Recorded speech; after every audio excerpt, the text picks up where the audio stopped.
Hi everyone, it's Alicia and welcome back to my playwriting series. Today I'm going to be giving you my advice on how to adapt something for the stage. So if you've come across a story that you like or a book and you think, hey, this would make a great stage show, how do I go about adapting it? Because some adaptations work really well, others don't, and in my opinion, that comes down to the writing, how the playwright transfigured the source material from its original incarnation to something that is performed on stage. For this video, I'm going to be sharing with you the process of how I adapted The Man Who Laughs from its original material as a novel by Victor Hugo, a very thick novel, to what it is today in my stage play incarnation.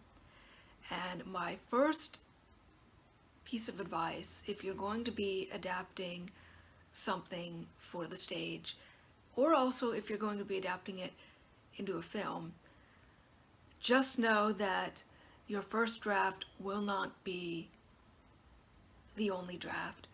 They say that writing is rewriting, and that is even more true when you're adapting something, when you're transitioning something from one medium to another, because different mediums require different things or can include different things.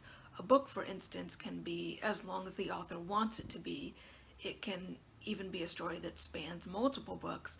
But if you're adapting something for film or for the stage, you obviously have a limited number of time that an audience will be willing to sit there and watch a story unfold, and certain elements of that story will also need to transition and be told differently as opposed to how they're told in a book, where much of the dialogue and the action and how those things are presented are left to the reader's imagination.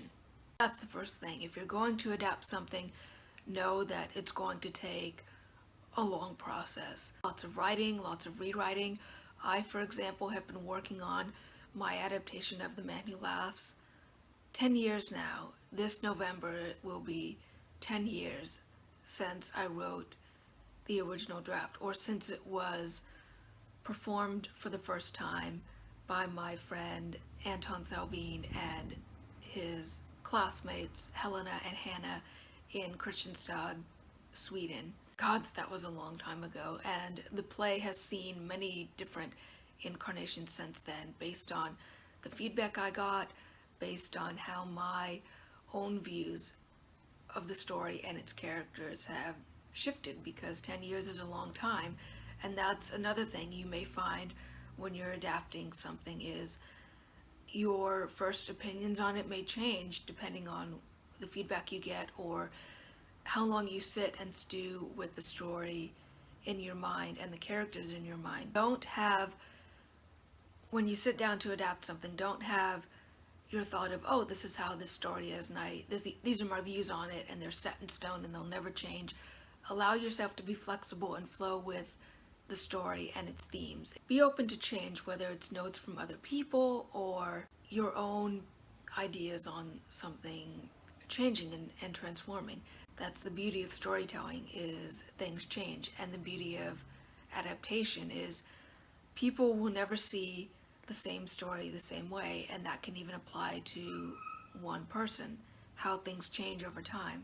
With all this in mind, the notions to be flexible, to know that adaptations may take several drafts and several years, what is my advice for actually sitting down and writing an adaptation in and of itself? Firstly, I would say meditate for a moment on what the basic outline of the story is. So for example, The Man Who Laughs, at its bare bones, at its core essential, at the heart of it, it's the story of a young man who is made to inherit familial and social and political baggage. He is the son of a rebellious aristocrat, and because of that, he is swept up as a child into the political intrigue that his father left behind and caused with his outspokenness. He is disfigured as a punishment to his father's rebellion.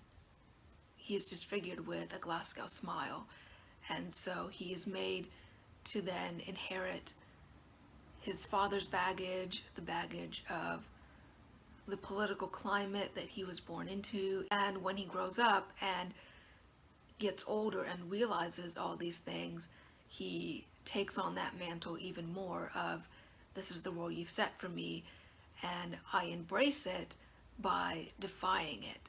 I embrace it by saying, this is what you expected of me, this is what you literally with a knife shaped me to be, and this is what you expect me to be by trying to sweep me back into the world of politics and trying to flatter me with all the glitz and glamour of being an aristocrat. So I won't rebel as my father did, and I will just sit and be your yes man and just do whatever you say. And I'm not going to do that because you carved my face to be that of a clown forever, to be the trickster. And the trickster doesn't just sit back and let glitz and glamour blind him. That's the basic heart of The Man Who Laughs. It's about the trickster archetype and how he navigates his role as the trickster. Speaking of archetypes, that's another helpful thing with adapting a work, is it may be helpful for you to figure out the characters based on their archetypes. The trickster, the wise old sage, the corrupt politician, the wealthy princess, or in the case of The Man Who Laughs, the psychotic Disney princess.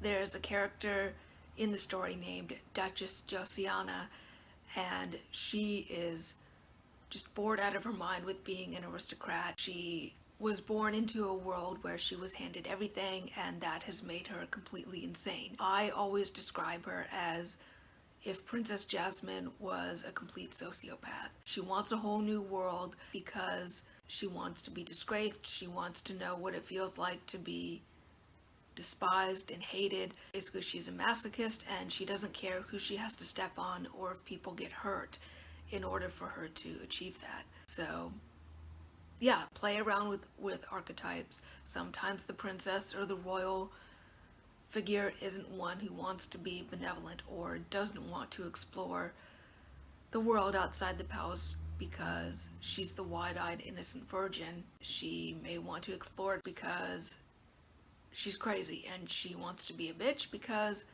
just because she can, and it's something new to do. Tip number 1, find the bare bones of the story. Tip number 2, figure out who the characters are and map them out with archetypes, and know that they may not fit classical archetypes, that you may create new ones as you move along with the story.